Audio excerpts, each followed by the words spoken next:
Здраво да родевте уште на видео, каде што ова видео ќе ја разгледаме структурата на антителата, релативно површински, бидејќи сепак се наоѓаме во општиот дел на имунологија, а исто така голем дел од работите за структурата, односно за антителата, спомнавме во претходните видеа, но сепак добро е да имаме едно вакво видео каде што ќе го видиме се што сме спомнали, ќе имаме една покомплетна слика за антителата на која што понатаму можеме да надоградуваме. И сепак повторувањето е мајка на знаењето и што повеќе пати го повториме, подобро ќе го сватиме. Океј. Значи, што се антитела? Антитела се всушност протеински молекули, така имаат тие протеинска природа и кои се создадени, значи антителата се создадени од страна на клетките на имуниот систем. Така, значи клетки на имун систем. Клетки на имуниот систем ги создаваат овие антитела и овие антитела кои ги бележиме најчесто со Y се експресираат, така се ставаат на некој начин на мембраната на различни клетки од имуниот систем или пак може да се секретираат. Така не мора да бидат прикачени на мембраната, може да се испуштат во околните телесни течности. Така, значи, да се испуштат од клетката, односно се секретираат во околните телесни течности. Исто така, антителата, со друго име ги нарекуваме имуноглобулини, значи, имуноглобулини, така што секретирани имуноглобулини, односно секретирани антитела, би биле S и G.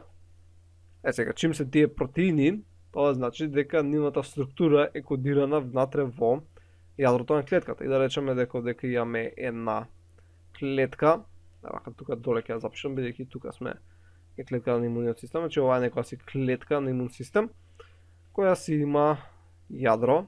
Така нормално имаат различни фази на диференцијација, нема се во тоа да навлегуваме, имаме дека генетски материјал кој е организиран во различни хромозоми или пак е расплетка на ДНА, каде што се врши процесирање, односно транскрипција на одреден ген кој кодира за одреден протеин, се добива месенџерен транскрипт кој се процесира, тој месенџерен транскрипт иде во цитоплазмата на дадената клетка, па се прикачува на рибозоми и при тоа внесува различни аминокиселини кои се наоѓаат во околната средина, така што прави даден протеин. Така и овој протеин всушност заедно со други протеини ќе се интегрира, односно станува ова антитело кое ќе биде на површината или пак ќе се секретира. Сега во претходното видео видовме дека врвовите дека на антителото од протеинот се многу варијабилни за различни антитела, односно сите клетки кои имаат антитела имаат различни антитела. Бидејќи врвовите варијабилните делови се местата всушност каде што се врзуваат дадени антигени. А антигени се различни супстанции, така, мислам, тие се некои патогени организми, најчесто микроорганизми, при кои имуниот систем одговара со производство на антитела. Значи, овие се антигени,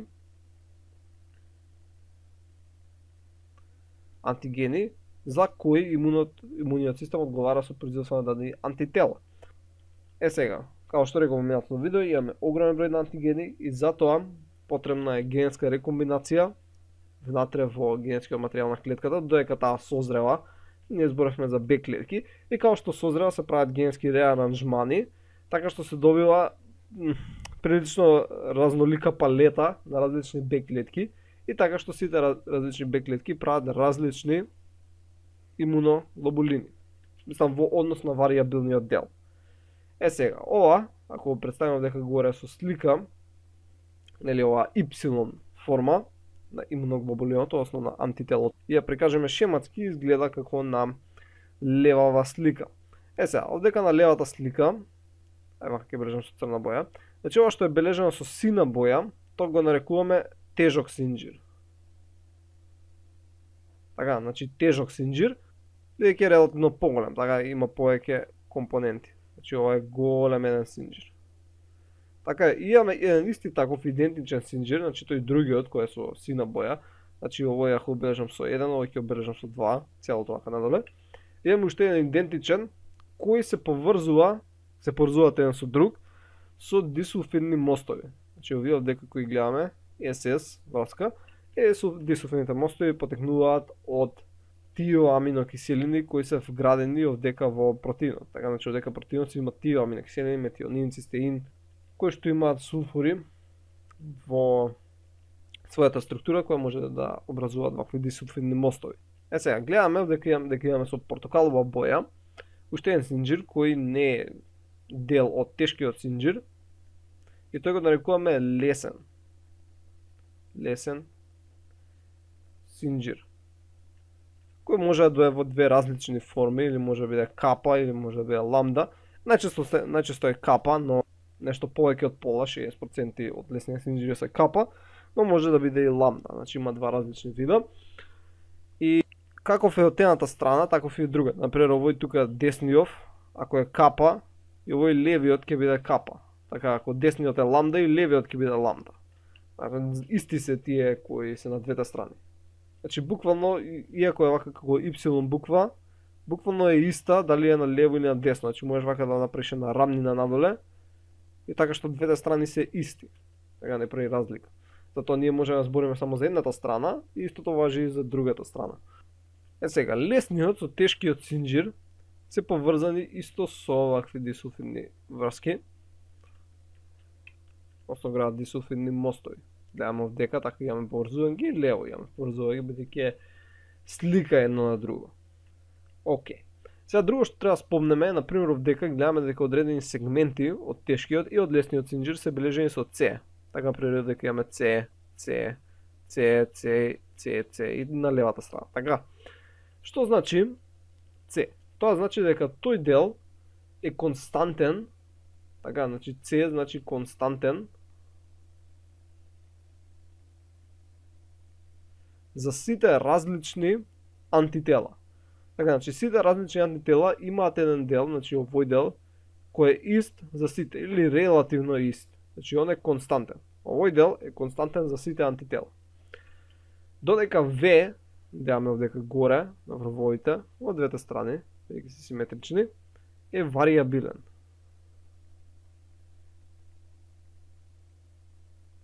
Така, односно е променлив. И тој е различен за сите антитела. Сега овдека имаме како три бели линии, тие се пак хиперваријабилни. Значи тие ќе бележиме како хиперваријабилни, ХВ ќе бележам. Значи тие делови се премногу променливи. Сега, како да ги добиваме варијабилни делови, тоа го дискутирав во минатото видео, така што нема сега тоа да го дискутираме.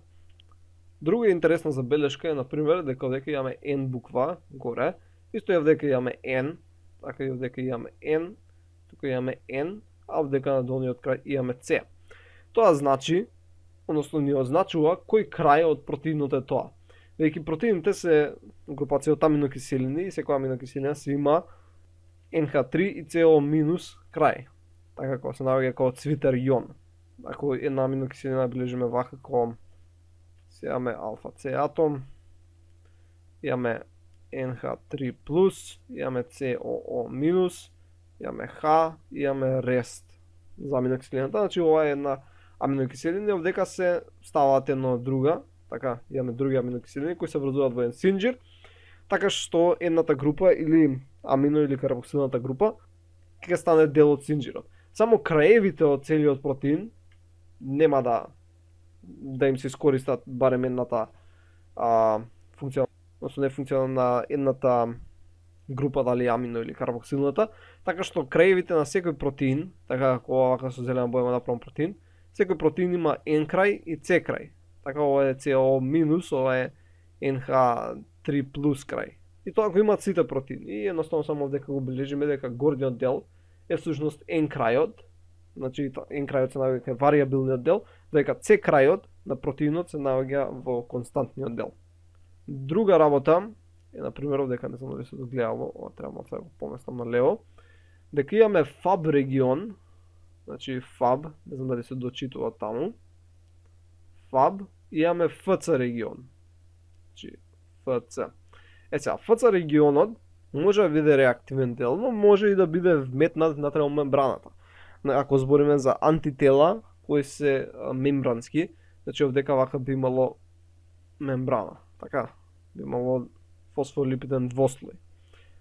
Но не мора секогаш да биде вметнат во мембраната, може да биде слободно антитело. Нели рековме дека имаме и секреторни антитела кои може да се испуштат надвор од клетка, значи не мора да бидат вметнати во мембраната.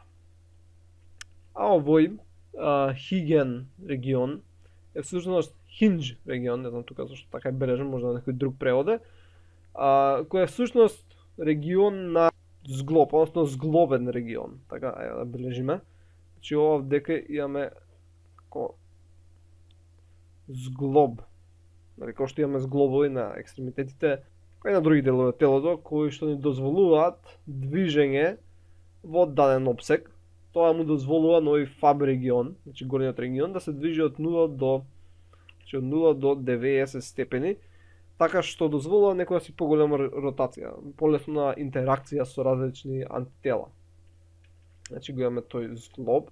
И сега пред да збориме за некоја класификација на различни антитела, да видиме дека они всушност имаат една сложена протеинска природа. Значи они, иако ние ги бележиме како Y букви, тие се сложени тридимензионални структури. И овдека повторно се шематски презентирани. Они имаат многу функционални групи кои штрчат на страна, така. Ние овдека ги презентираме со алфа хеликси и бета плочи. Ова овдека десно сликава што ја гледате. Но сепак не доближува до нивната комплексност, иако и ова е шематска презентација. Сега, во однос на тоа каков е тешкиот синџир, односно од видот на тешкиот синџир, ги делиме различните имуноглобулини, односно антитела на неколку имуноглобулински класи. Сега дека имаме една слика каде што ќе разгледаме малце подоцна, но имуноглобулините, односно антителата, можеме да ги поделиме во повеќе класи кои се следниви. Имуноглобулин, значи ИГ, Г, може да биде И, го белечеме вака едно со цртка, ИГ, А, може да биде ИГ, М, може да биде ИГ, Е, може да биде ИГ, Д. Сега за да ги запамтите, направите си некој збор, например, од овие букви, значи дали од Г, А, М, Е, Д, или например тоа може да биде зборот Д, Е, М, А, Г, Демаг. Или вие ако смислите некој збор, можете да се додадете буква, така што да има смисла зборот, но таа буква нели нема да ја памтите и едноставно ќе си направите некој збор со кој можете да памтите какви имуноглобулини имаме. Сега, овие различни класи на антитела кои потекнуваат од структурата на тешкиот синџир, поточно од константниот дел на тешкиот синџир, која може да биде следната. Сега ќе ги запишам, иако тие не мора да се памтат, значи ако имаме ваква структура, овие се сведуваат во книги, затоа се само ќе напоменам, иако не мора да се памтат. Значи имаме алфа, имаме како миу, епсилон и делта. Значи ако има таква структура тешкиот синџир, тоа што викаме дека е имуноглобулин Г, имуноглобулин А, имуноглобулин М, Е и Д. Значи тоа не е сега толку битно, едноставно да видите дека има различни класи на антитела и кои се базирани врз структурата на тешкиот синџир. Сега, тие не мора да бидат мономерни, значи да си бидат едно вакво, значи ова да си едно антитело, и ова да си друго, и ова да си трето и така натаму и така натаму. Него може да се комбинираат различни антитела и да прават димери или пак некои посложени структури. Например, овдека повеќе имуноглобулини М, така може да се комбинираат заедно со овој Дж, односно Ј ланец, joining chain, кој ќе приврзе преку дисулфидни мостови, односно врски, каде што ќе образува пентамерна структура. Или пак може да бидат димери, например димер од имуноглобулин А. И така натаму и така натаму. Добро, тоа беше некој општ преглед на структурата на антителата. Значи спомнавме кратко што се антитела и на кратко ја разгледавме структурата, едноставно ако ова се го имаме во глава, понатаму ќе биде прилично полесно. Значи, антителата, или исто така речени имуноглобулини, се протеини кои се создаваат од страна на различни имуни клетки. И овие протеини може да стојат на мембраната клетката или пак да бидат испуштени, односно секретирани во околните телесни течности. И овие протеини имаат сложена тримензионална структура, која е стварно многу сложена, но ние ја презентираме како Y. И тој Y си има константни региони, си има вариабилни региони, кои што добиваат вариетет од генски рекомбинации. Има хипервариабилни региони, има некои тука зглобови и така натаму и така натаму. И не мора да бидат мономерни, може да се комбинира, да граат пентамери, димери и така натаму. Океј, тоа беше се за овој видео, се надам дека научивте нешто ново и ќе се видиме во следното видео. Довидување.